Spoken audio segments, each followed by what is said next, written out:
திருமணம் என்றால் என்ன என்பதை வெளியுலகில் தேடி முழுமையாக அறிந்து கொள்ள முடியாது.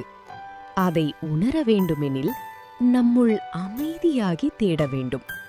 இப்போது சொல்லுங்கள், திருமணம் என்பது சாதாரண விஷயமா?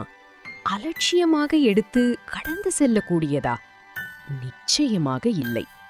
ப்ரீ மேரேஜ் கவுன்சிலிங், அதாவது திருமணத்திற்கு முந்திய ஆலோசனை, இது மட்டும் திருமணத்தின் உண்மையான அறிவை தந்துவிடாது. அதற்கு தன்னை உணர வேண்டும்.